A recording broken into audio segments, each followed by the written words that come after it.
Halo kawan-kawan sekalian, kembali lagi kita berjumpa di channel ini dalam program audiobook. Kali ini kita akan kembali melanjutkan membaca karangan Sultan Syahrir berjudul Perjuangan Kita. Buku ini dituliskan oleh Sultan Syahrir di era 40-an di sekitaran perjuangan kemerdekaan Republik Indonesia. Dan kali ini kita akan membaca bab 2 dan bab 3 setelah kita melihat analisis Syahrir mengenai keadaan pasca Perang Dunia Kedua. Kali ini kita akan membaca soal kedudukan negara Indonesia pada saat itu dan juga soal revolusi kerakyatan. Baiklah, kita akan langsung saja untuk membacakan. Bab 2, Kedudukan Indonesia dalam dunia sekarang. Letak Indonesia di dalam lingkungan daerah pengaruh kapitalisme imperialisme Inggris Amerika. Nasib Indonesia tergantung dari nasib kapitalisme imperialisme Inggris Amerika. Di dalam lebih dari 1 abad terakhir ini, kekuasaan Belanda atas negeri dan bangsa kita adalah buah perhitungan dan penetapan politik luar negeri Inggris. Kita ketahui bahwa setelah di permulaan abad ke-19, Inggris merampas dan mengembalikan Indonesia dari dan pada Belanda. Sebenarnya Belanda berada di negeri kita ini tidak lagi atas kekuatan sendiri, tetapi atas karunia Inggris, serta tergantung semata-mata dari politik Inggris. Politik Inggris terhadap Asia Timur ini dapat dijalankannya lebih dari seabad lamanya. Meskipun tenaga dan keadaan baru timbul seperti Rusia, Jepang, Amerika Serikat, Revolusi Tiongkok, akan tetapi tak urung pula kedudukannya berubah, terutama di Tiongkok. Perubahan yang besar terhadap daerah kita terjadi dengan pengusiran kekuasaan Belanda dari Indonesia oleh militer Jepang. Oleh karena Jepang kalah, ia untuk sementara akan hilang dari alam politik Asia Tenggara ini. Akan tetapi, sebaliknya boleh dikatakan segala kedudukan Jepang itu akan jatuh ke tangan Amerika Serikat, yang sekarang telah menjadi kekuatan Pasifik yang jauh terbesar. Terhadap politik Inggris yang telah lebih dari seabad umurnya, ia sekarang merasakan dirinya di seluruh Asia dan juga di negeri kita sebagai perubah dan pembaharu keadaan. Jika Inggris tidak dapat menyesuaikan dirinya dengan politik Amerika Serikat yang dikuasai oleh hukum kehidupan kapitalisme sendiri, nyata ia akhirnya akan kalah dengan tenaga Amerika Serikat. Nyata bahwa kekuasaan Belanda hingga waktu ini hanya suatu alat di dalam percaturan politik Inggris. Nyata pula bahwa untuk politik Amerika Serikat dan kekuasaan Belanda atas negeri kita tidak sama dengan untuk politik Inggris. Di dalam kebenaran ini berada kemungkinan untuk kita mendapatkan kedudukan yang baru yang cocok dengan kehendak politik kekuasaan raksasa Pasifik Amerika Serikat ini.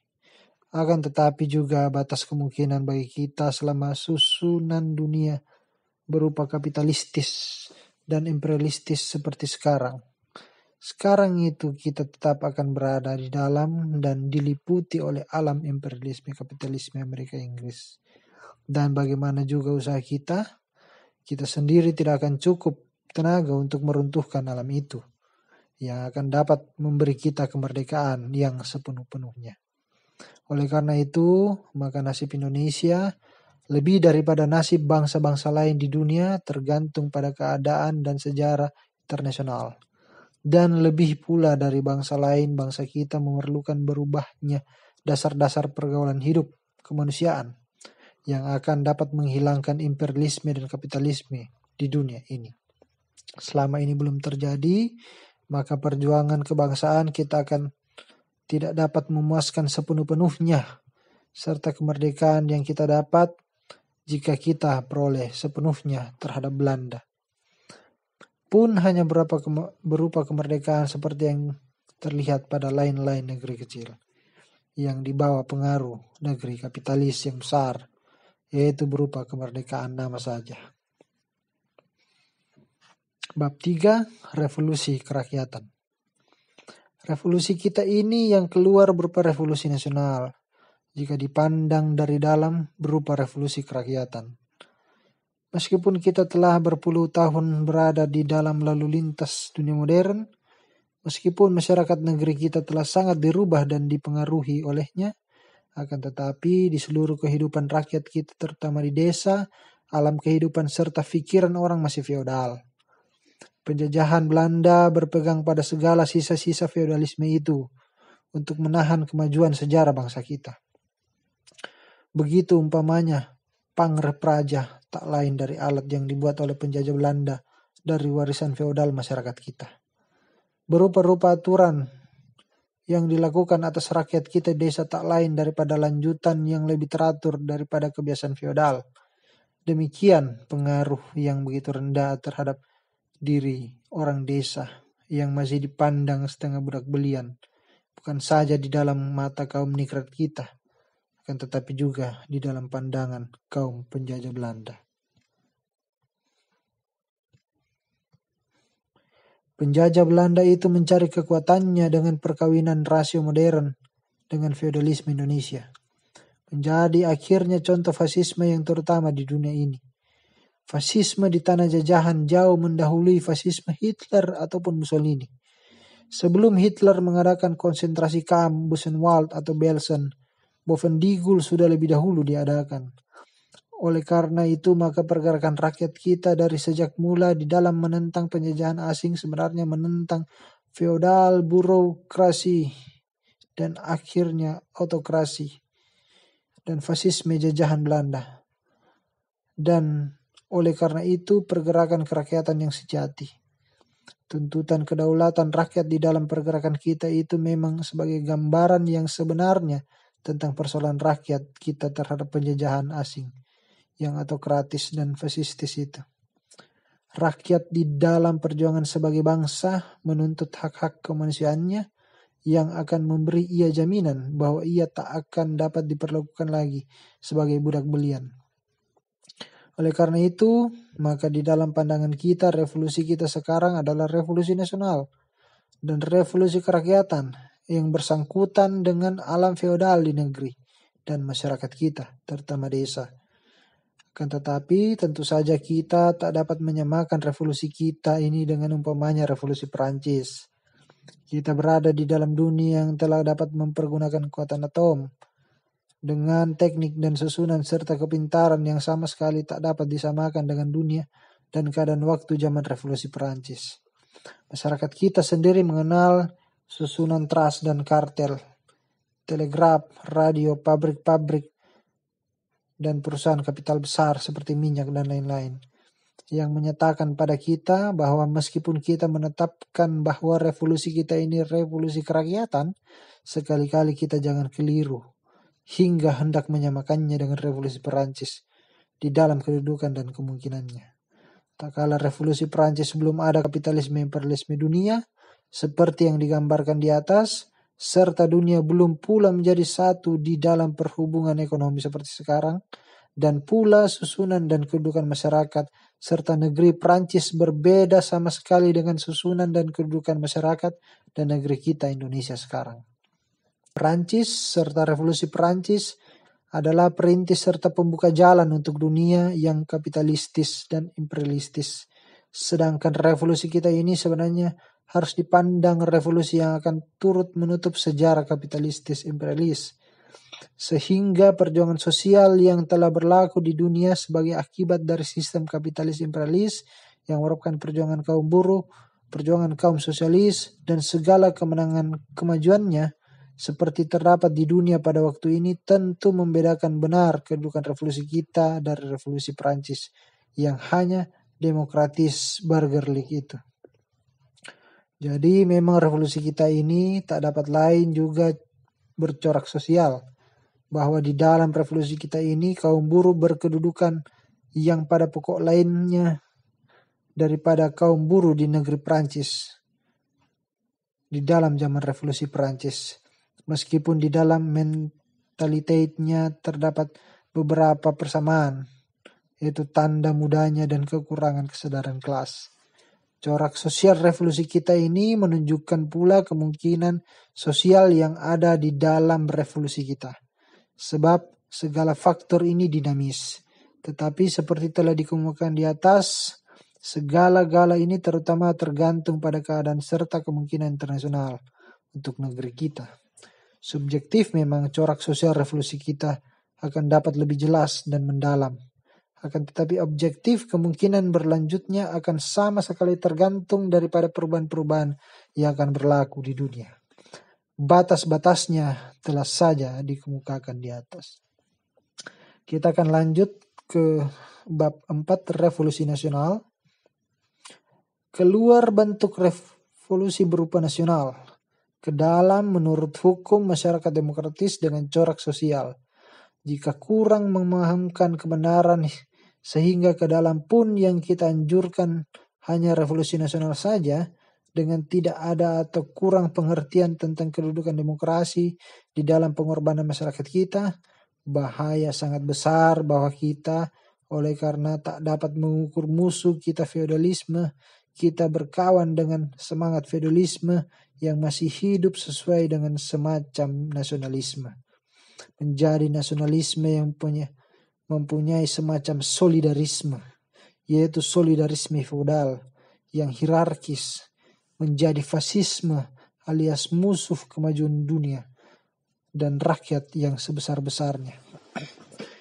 Ideologi yang kelihatan seperti kacau sekarang kerap kali tampak sebagai semacam nasionalisme atau nasional komunisme ala Hitler dan atau Mussolini.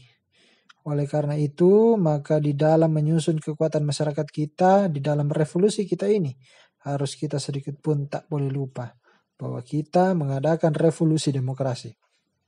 Revolusi nasional itu hanya buntutnya daripada revolusi demokrasi kita. Bukan nasionalisme harus nomor satu, akan tetapi demokrasi. Meskipun kelihatannya lebih gampang kalau orang banyak dihasut membenci bangsa asing saja. Memang benar bahwa cara demikian buat sementara berhasil. Lihat saja sukses Mussolini, Hitler, Franco, Chiang Kai-shek, dan lain-lain. Akan tetapi untuk kemajuan masyarakat, perbuatan demikian tetap reaksioner dan bertentangan dengan kemajuan dunia dan perjuangan sosial seluruh dunia. Orang yang menganjurkannya tetap musuh rakyat. Meskipun sedikit waktu didewakan rakyat seperti Hitler dan Mussolini. Sampai demikian jauh pembacaan kita. Kita telah mendengarkan apa yang menjadi pokok pikiran dari Sultan Syahrir dalam ketiga bab ini. Bab kedua tentang kedudukan Indonesia di dunia sekarang atau pada saat itu, tentang substansi dari penjajahan Belanda di Indonesia yang sebenarnya berada dalam lingkaran kapitalisme imperialisme Inggris Amerika. Jadi tidak soal siapapun baik Belanda maupun Jepang yang kemudian akhirnya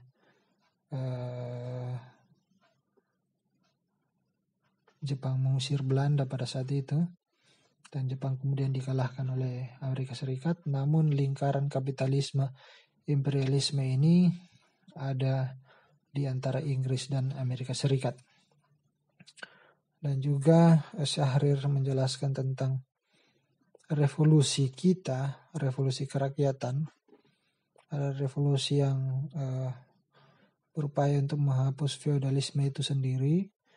Dan oleh karena itu kita tidak boleh menyamakan revolusi kita dengan revolusi Prancis walaupun semangatnya lahir dari situasi yang sama, yaitu penjajahan. Namun revolusi Prancis yang hadir sebelum adanya industrialisasi itu justru menjadi pembuka dari kapitalisme imperialisme, sedangkan yang diharapkan dari revolusi kerakyatan kita adalah sebagai penutup dari kapitalisme imperialisme itu.